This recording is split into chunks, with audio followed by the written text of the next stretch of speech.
Is this the kind of shape of spacecraft, etc., or flying craft that the beings from other planets were supposed to have flown in, or not? No. This, you see, there are various shapes. There are spacecrafts which are shaped like boomerangs or bows. These are very, very, very big.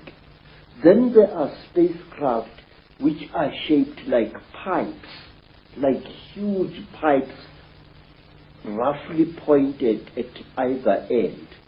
And out of those huge pipes come these little things here. They are carried inside these huge pipes. Yes, sir. Now, if we could talk about this fella. Yes. First of all, the penis and all this stuff, that relates, I would have thought, to the penis of Osiris in Egyptian legend, and the same recurring theme. Would that be along the right lines? We say, sir, that King Samahongo, who is represented here, the Lord of all the CHITAURI, call them what you will, had his penis cut off by Prince Muari, an African hero, and he replaced it with a golden one. Originally, we are told, this thing was made of gold.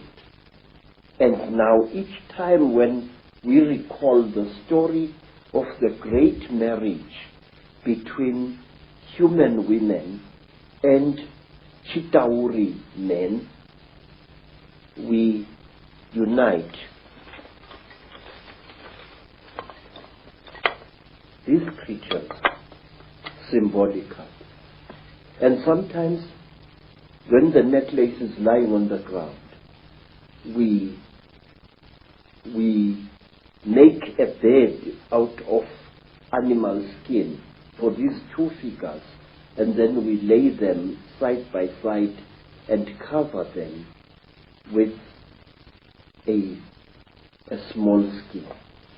So, why are the depictions of the gods, if they were reptilian, why are they not constantly reptilian? Why are they symbolized in other forms?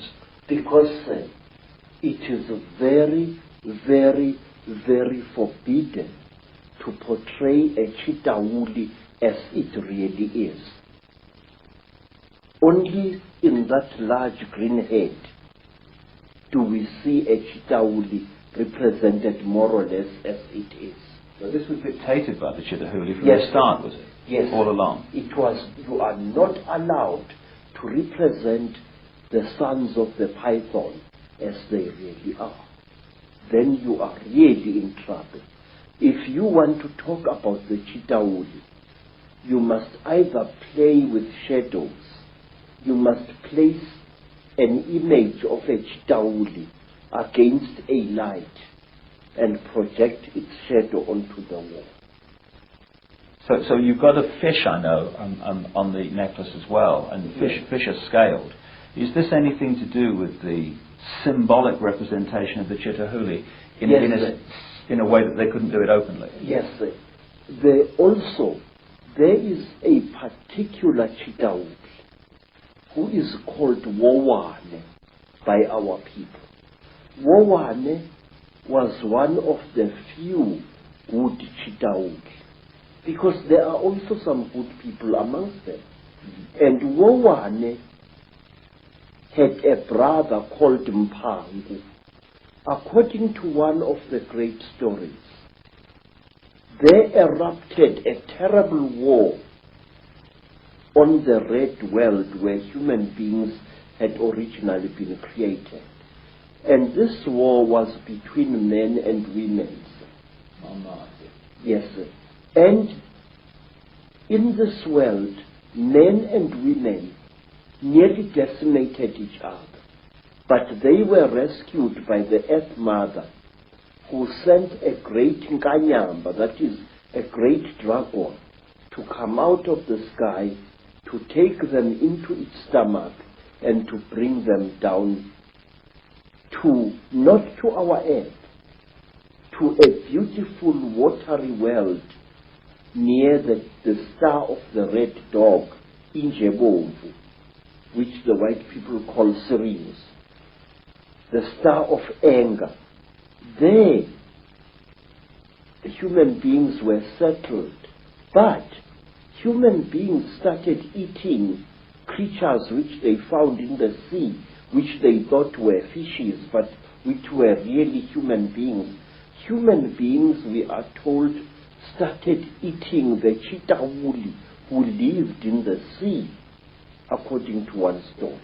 And the CHITAURI fought back against human beings.